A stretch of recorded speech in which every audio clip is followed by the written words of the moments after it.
welcome to my channel. We are reading Zoe and Sassafras, Unicorns and Germs by Citro. I did get approval from Scholastic to read this. We are on Chapter 11. Chapter 11, Bacteria Everywhere. The next morning, Sassafras and I woke up super early. We spent almost a full hour with our noses pressed to the window, looking for any sign of Tiny, until Mom suggested that we keep busy while we wait. First, I updated my science journal. Results. Petri dish. Nothing. How much bacteria? A lot. Soap? A lot. Disinfecting wipes? A lot. Onion? Just 2 small dots. Garlic? None. Yay. Thyme? A little less than iron. Oh, onion. That is so weird. Nothing dish. Organo,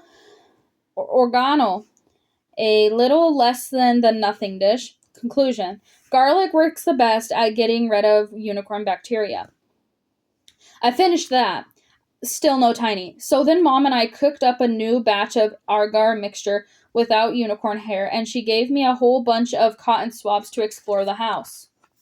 I took samples from my face, Sassafras' mouth, and the bottom of my shoes, and bottoms of Sassafras' paws, the bathroom, the kitchen sinks, and front doorknob, my bedroom doorknob, and under my fingernails. Oh, these are going to be so gross, I giggled in anticipation. I was just filling the last of the glass jars with hot water to warm up the cooler when Sassafras hopped up on the kitchen counter. Sass! Down! You know you're not supposed to be up there. Sassafras only ignored me, but also started purring really loudly. He was staring out the window. No way, I squealed.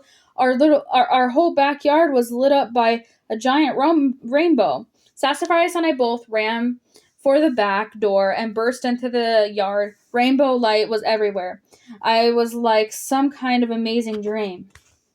Tiny! I yelped in delight. Meow! Cried Sassafras. We both bounced over to Tiny, who stood on all 4 legs. He was positively glowing. He looked incredible. Zoe like a unicorn. Zoe fixed ow, Tiny declared. I ran to the bandage and peeled it off. There was just a pale pink line where the swollen, angry cut had been just yesterday. Hooray for garlic, I cheered. I felt a hand on my shoulder and turned to see Mom. You did it, sweetie. Well done. She held my camera out to me. Mom, you're a genius. Now that Tiny felt better, it was a perfect time to ask for a photo. I always try to get a photo of the magical creatures I help to add to my science journal so I can remember them. Photos of magical creatures are the coolest because some of the magic stays behind in the photo. Tiny, I called up, if it's okay to take a photo with you, would you put your head down by me? I felt clever for thinking of a way to ask that wouldn't involve Tiny nodding and blowing us all over. Tiny put his head down low and gave his velvety nose a big hug. Oh my gosh. Mom snapped a photo. Got it. Can you stay and play with me and Sassafras, Tiny? Sorry, Zoe. Tiny needs to go home. Tiny gone long time. Thank you, Zoe, for help. Ow. Tiny bent his head low again and nuzzled each of our cheeks. Sassafras purred super loudly again. Just then my dad raced into the backyard. What is going on? He looked around and rubbed his eyes. First we have an earthquake and now there's an enormous rainbow in our backyard. He came towards us and stood just inches from Tiny's hoof. But of course he had no idea because he couldn't see Tiny. It's the craziest thing I've ever seen, he said, looking through the ginormous unicorn and around at the rainbow-filled yard. Mom and I covered our mouths with our hands to keep from bursting out laughing.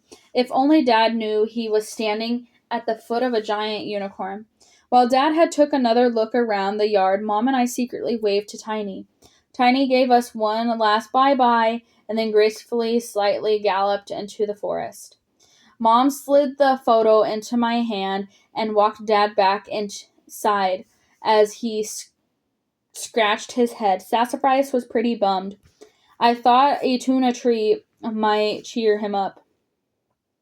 When I set the bowl of tuna on the ground, I gave him a big hug. You did such a good job taking care of Tiny. He bumped his head into my leg and took a huge bite of tuna. Once the purring started, I knew he'd be okay. I looked down at my photo and tilted in this way and that. The rainbow had filled our whole yard, shimmered, and Tiny sparkled. I couldn't help but smile. I added the photo of Tiny to my science journal, took one last look, then turned my journal to the new page. A new page that was blank and ready for the next magical creature we would meet. And that is the end of Zoe and Sassafras. I will see you guys in the next book. Thank you guys for listening.